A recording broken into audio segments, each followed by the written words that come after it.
Hi, Justin. Welcome to the CPI's booth today for the GITEX Day 1 interview. Yeah. How is the mood being so far on the 45th edition of GITEX? It's been fantastic. Always great to be at GITEX and certainly see all of our partners, customers, and everybody that's a lot of familiar faces. So.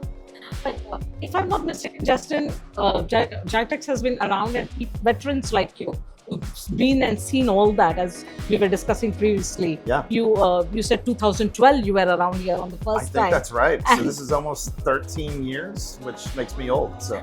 And, right. What has been your main observation apart from the diversified, people and all the participants and delegates? What's the top thing that strikes you after 12 years of attending the event? Yeah, look, on the way over,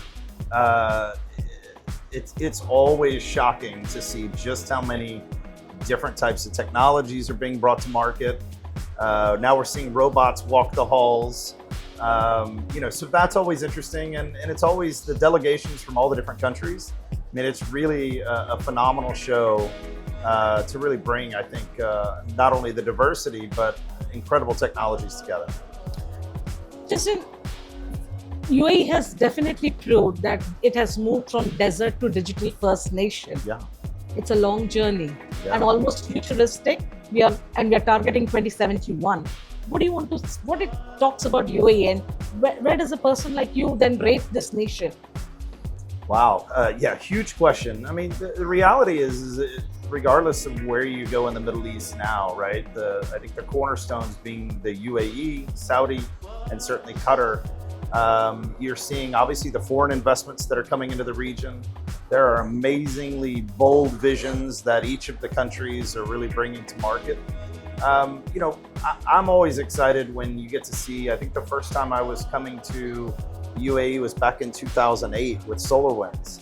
And now I sit here with Seclore and downtown looks dramatically different than it did even 5 years ago, much less over a decade. So look, I'm excited for the region. I think this particular region has a unique opportunity to get cyber right. And what I mean by that is a lot of the politics and things you see in other countries, you don't necessarily see it the same way here. That bold vision is coming from a very strong leadership that is funding really what will be, potentially the epicenter when it comes to AI, digital transformation as a whole. So it's a rather exciting time.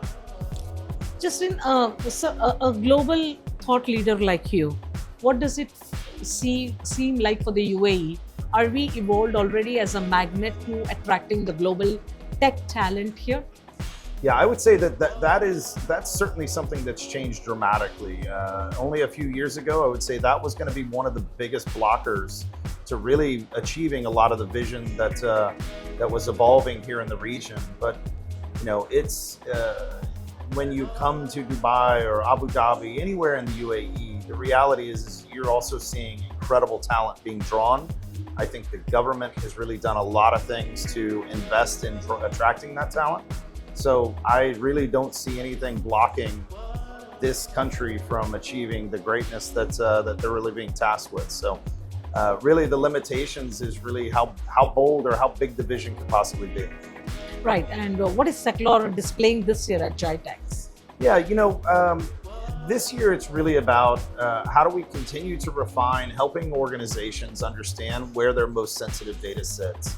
We've been at the back end of a lot of the data protection strategies, and that's a really important part because that's where data actually gets protected. That's where the resiliency comes in. But as organizations continue to evolve and more data is being created each and every day, I think we're talking about something, 175 zettabytes or whatever the numbers are. The reality is that discovering where all this data sits within an organization, that becomes one of the most challenging, I think, areas to pursue. And then trying to stay up with all the regulation that also comes, that it's evolving at a very rapid pace with AI being kind of introduced, if you will, also into the region. So both sides of the equation, I think, discovering the data, being able to classify, categorize all the different sorts of data, creating visualization around that data, and certainly, helping organizations not only achieve security but also compliance. Right. I would like to get into a question about how organizations today can smartly invest when it comes to data security. Security may not be expensive, but at the same time, nothing is cheap. Quality comes with a price. Yeah. What would be your take on that?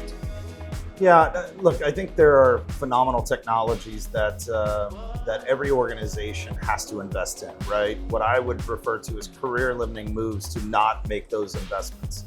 But not every technology is really ready for the organization, and vice versa. Not every organization needs to invest in some of these technologies. So I think there's a balance between, are we procuring the right types of technologies? Are we at that place, I think, in our digital or security maturity type journey, if you will? And I think the other thing organizations are looking at more and more, specifically in the UAE, is looking at service providers to deliver those high value services at a really cost effective means. And I think both translate, just depending upon the organization. I think both translate really well. So there's a way to achieve cybersecurity without having to break the proverbial bank. Right. Thank you so much for all the insights that you shared with us, CPI. Thank you very much. Welcome to the interview Absolutely. once again. Thank you.